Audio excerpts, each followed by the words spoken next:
बुद्धं शरणं गच्छामि धम्मं शरणं गच्छामि। नमस्कार, स्वागत है आप सभी का एक बार फिर से मेरे चैनल द बुद्धा ब्रेन में। जैसा कि आप सभी जानते हैं, जो शीर्षक लेकर मैं आपके सामने प्रस्तुत हुआ हूँ उसको मैंने लिया है भगवान बुद्ध और उनका धम्म ग्रंथ से। और इस समय इस अध्याय में हम समझ रहे हैं कि सधम्म क्या है। तो देखिए कि सधम्म की व्याख्या करते हुए भगवान बुद्ध ने कहा है कि धर्म तभी सधम्म है जब वह शिक्षा देता है कि प्रज्ञा और शील के साथ साथ करुणा का होना भी आवश्यक है। इस प्रश्न पर कि बौद्ध धर्म की आधारशिला क्या है, कुछ मतभेद रहा है। क्या अकेले प्रज्ञा बौद्ध धर्म की आधारशिला है? क्या अकेली करुणा बौद्ध धर्म की आधारशिला है? इस मतभेद के कारण भगवान बुद्ध के अनुयायी दो पक्षों में विभक्त हो गए थे। एक पक्ष का मत था कि अकेली प्रज्ञा ही भगवान बुद्ध के धम्म की आधारशिला है। दूसरे पक्ष का कहना था कि अकेले करुणा ही बौद्ध धर्म की आधारशिला है। ये दोनों पक्ष अभी भी विभक्त हैं। यदि बुद्ध वचनों को लेकर विचार किया जाए तो दोनों पक्ष गलत प्रतीत होते हैं। इसमें कोई मतभेद नहीं है कि बुद्ध धर्म के दो स्तंभ में से एक प्रज्ञा है। प्रश्न यही है कि करुणा भी दूसरा स्तंभ है या नहीं। करुणा भी भगवान बुद्ध के धम्म का एक स्तंभ है। यह विवाद से परे की बात है। भगवान बुद्ध के धम्म में करुणा और प्रज्ञा, इन दो चीजों पे ही सबसे ज्यादा जोर दिया गया है। किसी का कहना था कि प्रज्ञा ही बौद्ध धर्म की आधारशिला है, तो किसी का कहना था कि करुणा ही बौद्ध धर्म की आधारशिला है। और इस विवाद को लेकर बौद्ध धर्म दो मतों में विभक्त हो गया था। लेकिन यदि देखा जाए तो करुणा और प्रज्ञा यह दोनों ही बौद्ध धर्म की आधारशिला है, क्योंकि भगवान बुद्ध ने प्रज्ञा पर जोर दिया है, लेकिन साथ ही साथ उन्होंने करुणा पर भी अत्यधिक जोर दिया है। उन्होंने कहा है कि प्रज्ञा के साथ साथ करुणा का होना यह आवश्यक है, क्योंकि यदि प्रज्ञा बिना करुणा के हो तो यह खतरनाक हो सकती है। यदि किसी के पास प्रज्ञा है तो उसमें अहंकार जाग सकता है, लेकिन यदि किसी के अंदर करुणा है तो वो लोगों को प्रेम और दया की दृष्टि से देखता है और अपने साथ साथ सभी के कल्याण के लिए ही कार्य करता है। इसके समर्थन में बुद्ध वचन उद्धृत किया जा सकता है। पुराने समय में गांधार देश में एक बहुत ही भयानक बीमारी से पीड़ित कोई साधु था। वह जहाँ कहीं बैठता उसी जगह को गंदा कर देता था। वह एक ऐसे विहार में था जहाँ कोई उसकी सहायता न करता था। 500 भिक्षुओं के साथ तथागत आवश्यक बर्तन तथा गर्म पानी आदि लेकर वहां पहुंचे। वह स्थान इतना दुर्गंध पूर्ण था कि सभी भिक्षुओं को उस साधु से घृणा हो गई थी।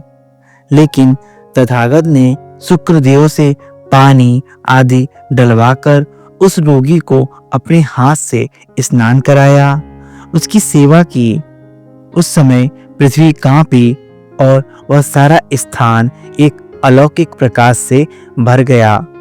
तब राजा, उसके मंत्री, आकाश स्थित देवता, नाग आदि सभी वहां एकत्रित हुए और उन लोगों ने तथागत की पूजा की।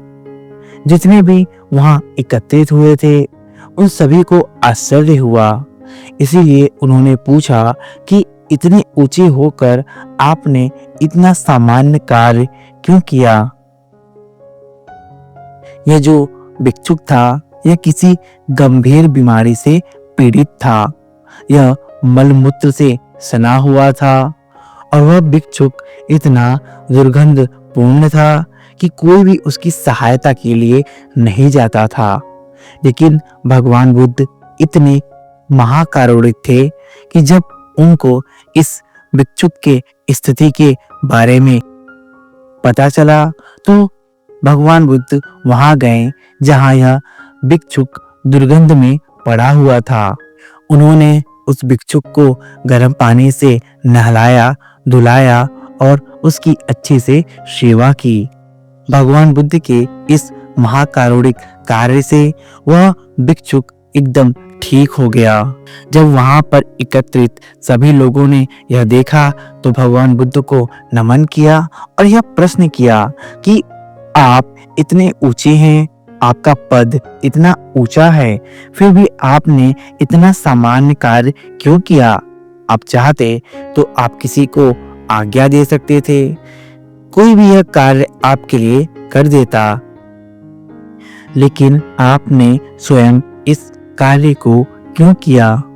भगवान बुद्ध ने उत्तर दिया, संसार में आने का तथागत का उद्देश्य यह है कि दरिद्रों, असहायों और अरक्षितों का मित्र बने। जो रोगी हो, श्रमण हो व दूसरे कोई भी हो, उसकी सेवा करना, दरिद्रों, अनाथों और बूढ़ों की सहायता करना तथा दूसरे को ऐसा करने की प्रेरणा देना।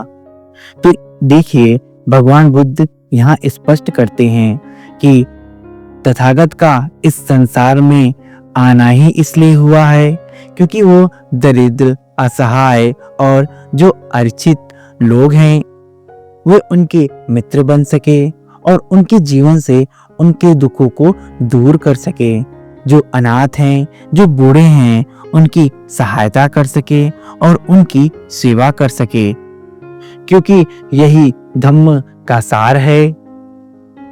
धम्म का सार है कि वे सभी की सेवा करे, सभी की सहायता करे और सभी के दुखों को दूर करने का प्रयास करे।